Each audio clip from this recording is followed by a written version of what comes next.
I sat waiting for the school gates to open and let parents in.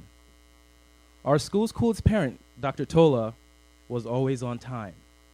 He was a giant. Daily at 3 p.m., the entire playground would freeze upon his arrival. He would step out of the car, spread his arms wide, waiting for his children's embrace. His twin daughters, Chi-Chi and Mimi, raced to get to him. Monday through Friday, it was always the same. But today, Dr. Tola discarded all grace.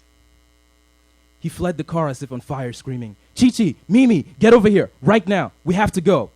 Chi-Chi, get your sister, right now, we have to go." The twins were paralyzed in fear.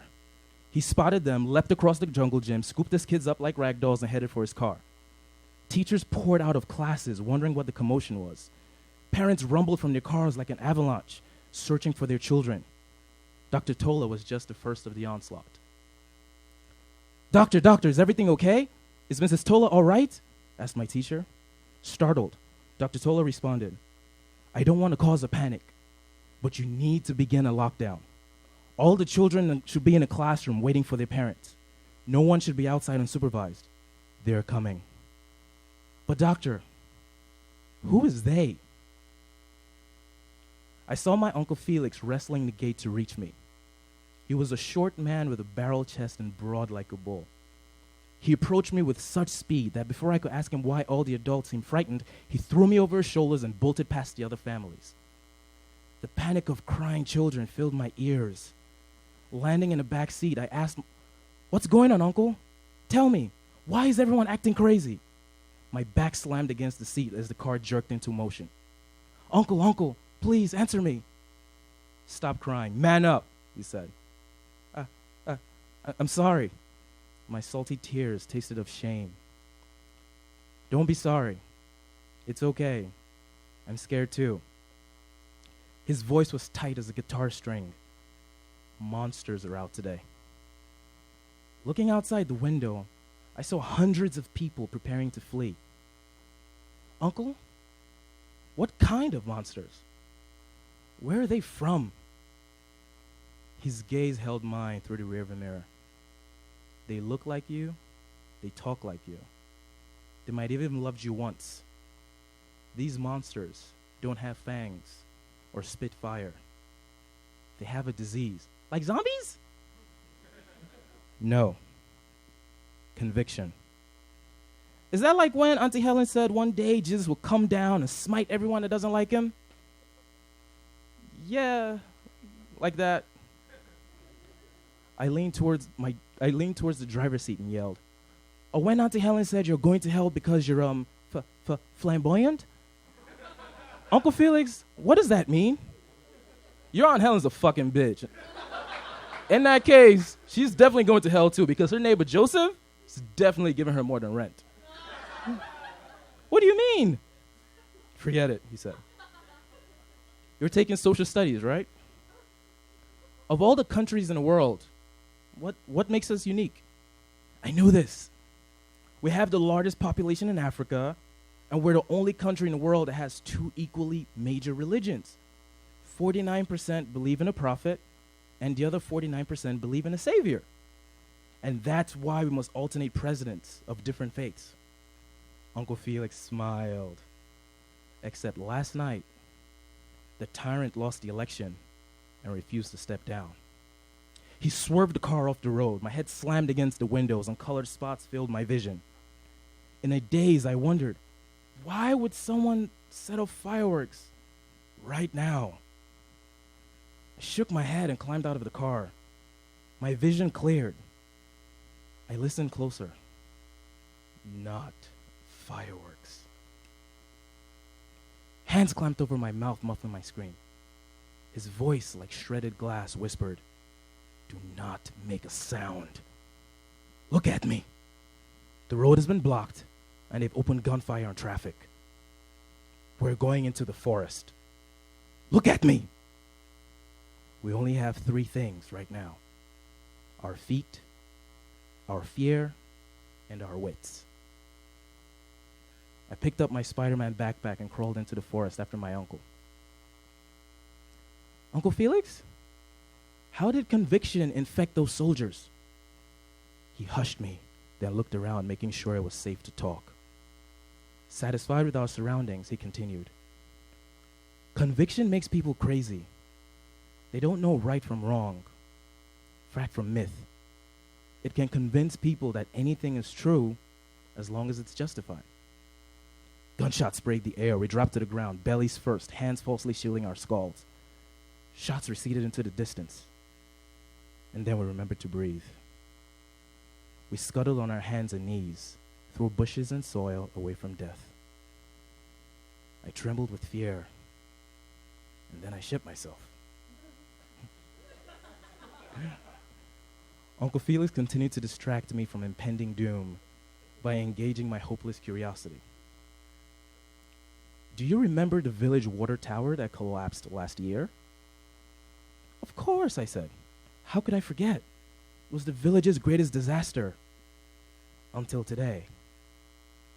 "Okay, young man, why did it collapse?" "The fuck should I know? It wasn't rebels or a bomb. Conviction?" "Correct. Shit happens when conviction is corrupted.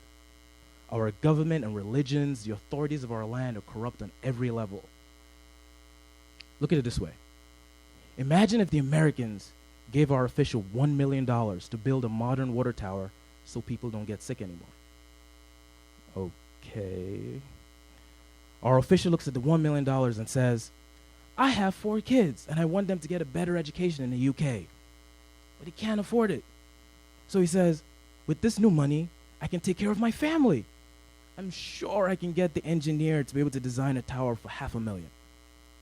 The engineer gets the $500,000 and says, "Oh, my wife's health is getting worse and I don't trust these doctors. With half of this money, I can take her to the US for treatment and she can have a better life." And it goes on and on and on until splash. The sound of a human stampede interrupted. "No, no, God, help me, help, somebody." We became mute statues for what seemed an eternity. When the birds started chirping again, we resumed our crawl. I whispered, "But Uncle, since there are all these monsters, where are the heroes? I know it's not the police, and I know it's not the soldiers. Everybody keeps saying things are so bad because we're under military rule." My uncle nodded slowly. "Here, heroes die. Heroes need to eat. Heroes have families to protect. Yes, the military are probably the ones chasing us right now, pretending we are rebels.